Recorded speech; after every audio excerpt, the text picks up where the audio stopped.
आज आप सुने महाशिवरात्रि का व्रत कथा। एक बार पार्वती ने भगवान शिव शंकर से पूछा, ऐसा कौन सा श्रेष्ठ है और सरल व्रत पूजन है जिससे मृतक लोग के प्राणी आपकी कृपा सहज ही प्राप्त कर लेते हैं। उत्तर में शिव जी ने पार्वती को शिवरात्रि के व्रत का विधान बताकर यह कथा सुनाई। एक गांव में एक शिकारी रहता था। पशुओं की हत्या करके वो अपने कुटुंब को पालता।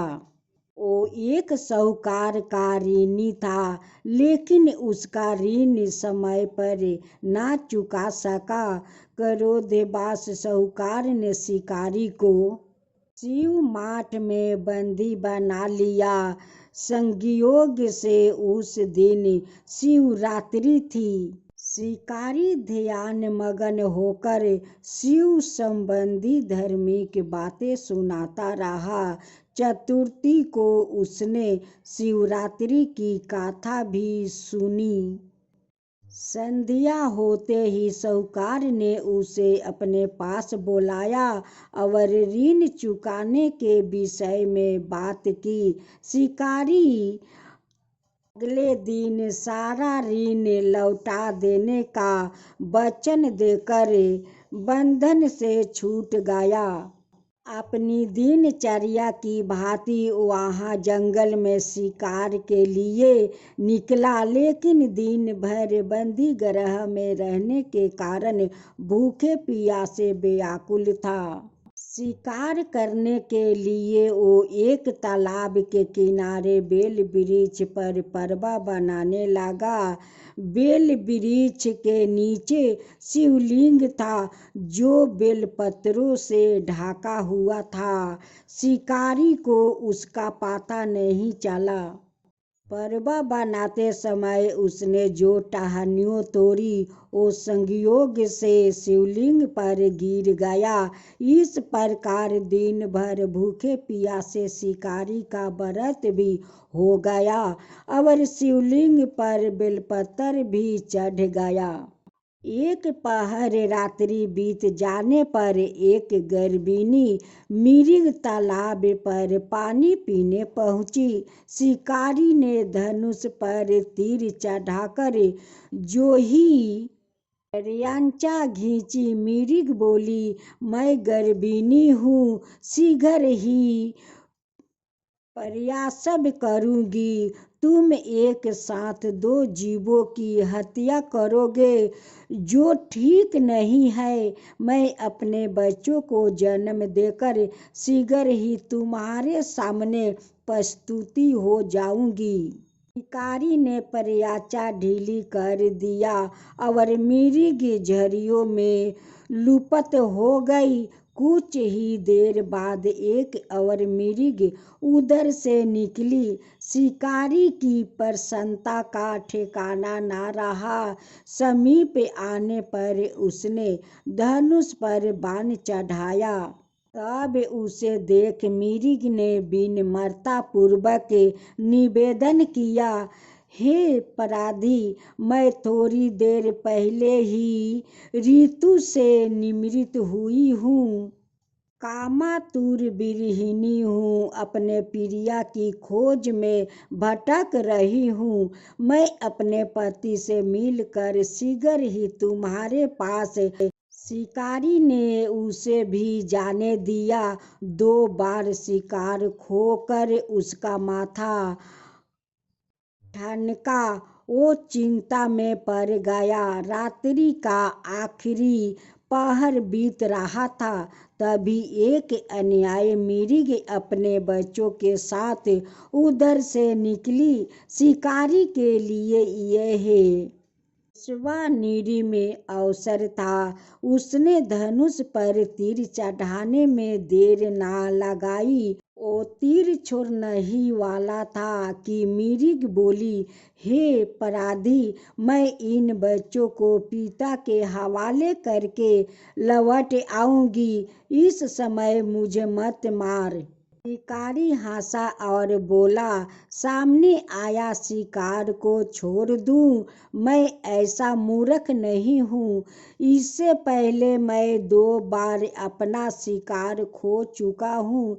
मेरे बच्चे भूखे प्यासे से तड़प रहे होंगे। उत्तर में मिर्ग ने फिर कहा, जैसे तुम्हें अपने बच्चों की ममता सता रही है, ठीक वैसे ही मुझे भी। इसलिए सिर्फ बच्चों को नाम पर मैं थोड़ी देर के लिए जीवन दान मांग रही हूँ। हे अपराधी, मेरा विश्वास कर। मैं इन्हें इनका पिता के पास छोड़कर तुरंत लौटने की प्रतिज्ञा करती हूँ। मिर्ग का दिन सवेर सुनकर शिकारी को उस पर दया आ गई। उसने उस मिर्ग को भी जाने दिया। शिकार के अभाव में बेलपत्र पर बैठा शिकारी बेलपत्र तोड़ तोड़ कर नीचे फेंकता जा रहा था।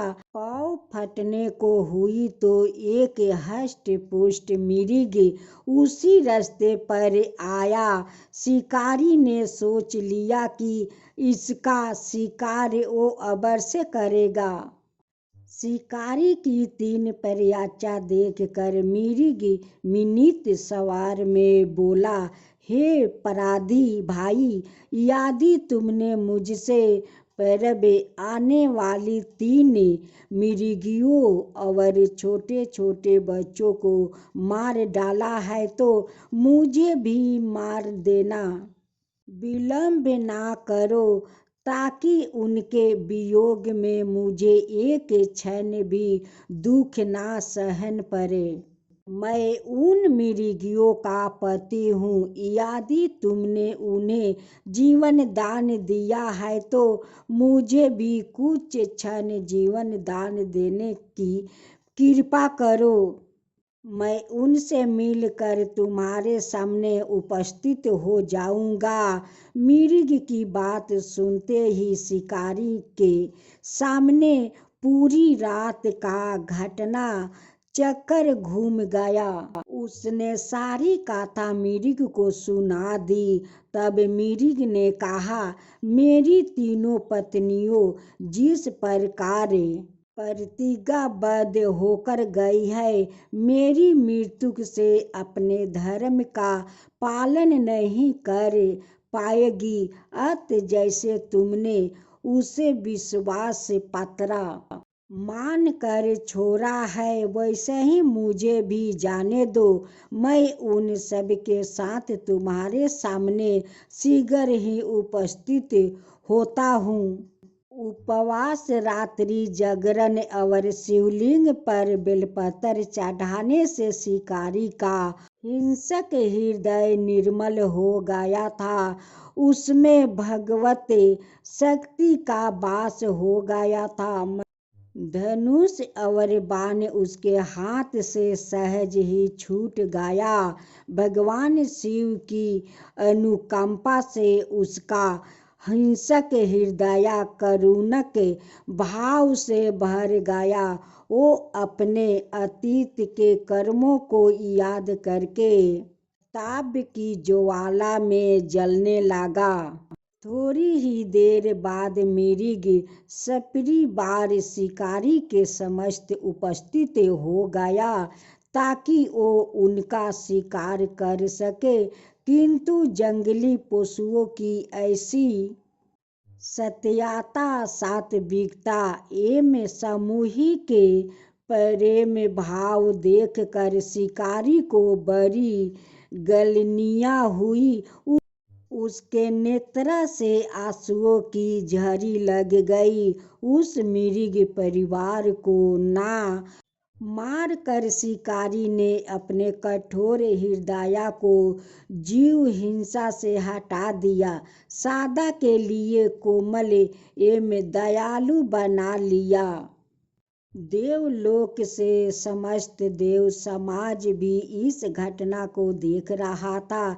घटना की परिणति होते ही देवी देवताओं ने पुष्पा बरस की, तब शिकारी और मिर्ग परिवार मोक्ष को प्राप्त हुई।